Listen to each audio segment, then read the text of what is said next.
So this is an intro video to making your own rigs for porgy, sea bass, fluke, bottom fishing rigs. All right, so we're doing HiLo rigs and three-way rigs, but we're also going to customize them a bit.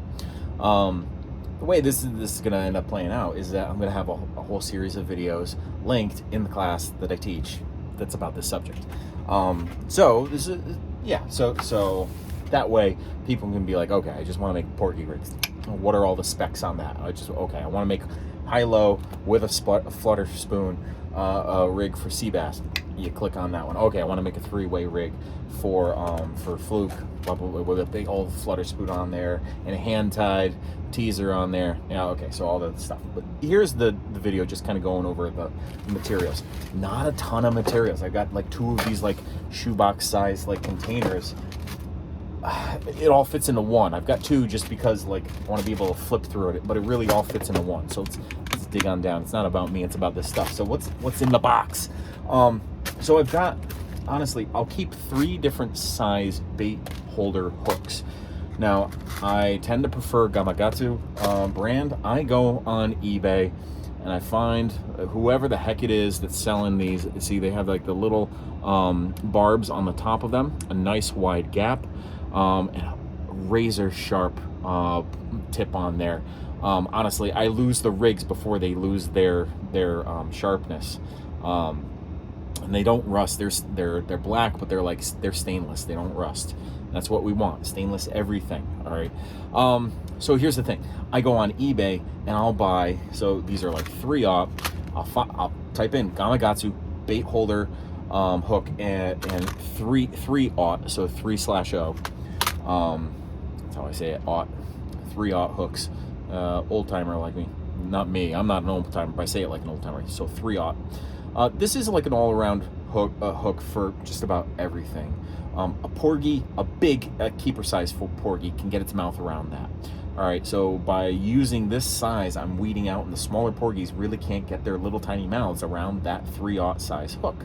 But sea bass can, fluke can, and the keeper porgies can. Okay, so what else do I want to say about this? I'll go, let me finish the thought. I'll go on eBay and I'll find people who are selling these 50 to a pack. And yeah, I'm going to spend 20-30 bucks on 50 of these, but it's going to be less expensive than paying, buying them at five hooks in a pack, 5 hooks in a pack, or 10 hooks in a pack at Walmart. So same thing. And what are these containers? These are old like chewing gum containers. All right? And so anyway, I'm just reusing those. This is a 6. It doesn't. So I basically make my rigs with 1/0 for small for porgies, 3/0, which is kind of like the middle of the road. And then 6/0 is about as big as I go for most of the stuff that I'm catching. It's big enough to hold on to a 6-inch grub or like an 8-inch Dormatador artificial, or to like get a solid good grip on a whole squid. A 6/0 hook still has a good enough gap that even with those big baits, there's enough hook gap left to hook the fish that you're trying to catch. So what's in the box is hooks, typically 3 sizes of them. I also keep an assortment of spoons. Now these are you have to get a ruler. They're somewhere around 3.5 inches or so. A lot of spoons I find when you're looking for them online, they're in millimeters or so. So these are 8 centimeters. 8 centimeters, that'd be 80 millimeters, which is about 3.25 inch. So that one's 3.25. That one's. It turns out they're all about 3.25 in this pack. I'm not going crazy with colors. I got glow, I got silver, I got gold. I got a thing for gold myself. So there's also a few copper ones in there, but it's like silver all day long, totally fine. They're hammered, so they have the indents on them, so they reflect and flash in the water. I also keep some 5-inch and 6-inch. I'm out of the 6-inch, but spoons. And these are for some of the larger rigs, again, the hammered. And these, once you get into the bigger sizes like this, these become pretty spendy to buy.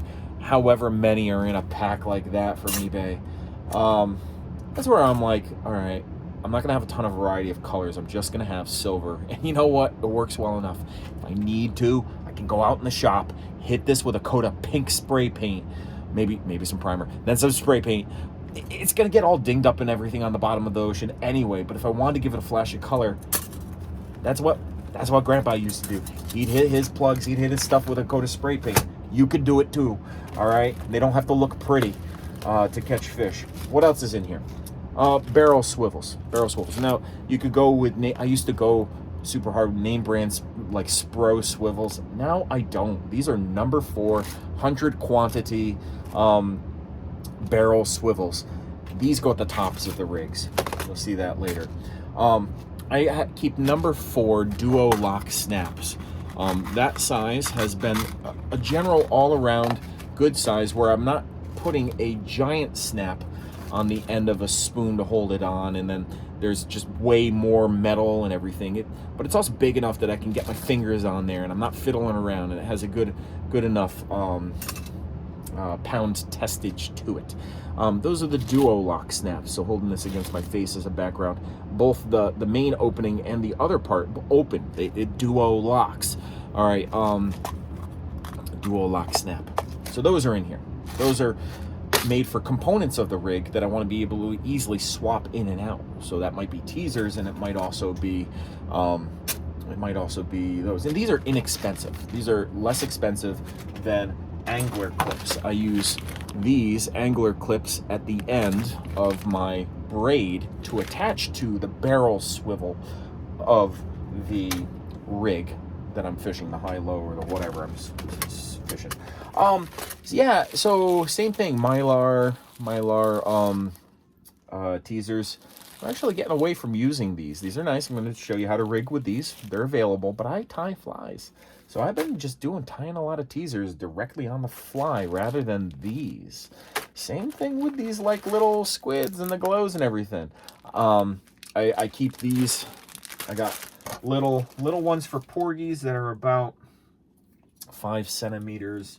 That's about 2 inches. 2 inches, little tiny squid imitations, and they tend to have glow eyes. There's lots of different colors. And then these that are about, let's see, they're about 3.5 inches. These little, sometimes they're called hoochies or whatever. There's other names for them too. And there's other types of like squid imitations. These are the cheapos. These are the ones where it's like you can burn through them, you can lose them on the bottom, and you're not going to care so much. So about 3.5 inches. This I would pair with the 3/0 size hook. The little 2-inch ones I would pair with a 1/0 size hook. And my 6/0 size hook I'm going to pair with something bigger. I think that these are about 5 inches. Yeah, they're 5 inch centimeters. Let's see, they're about 13 centimeter. Okay, so you go bigger and they start to cost more. So it's like if I have a choice between 13 centimeter and 12 centimeter, I might get the 12s because you're going to be cheaper and might be able to get more of them in a pack. Anyway, these are full glow ones. Love them. Kick off the lights, see what it looks like, and you're like, whoa, the whole thing's glowing.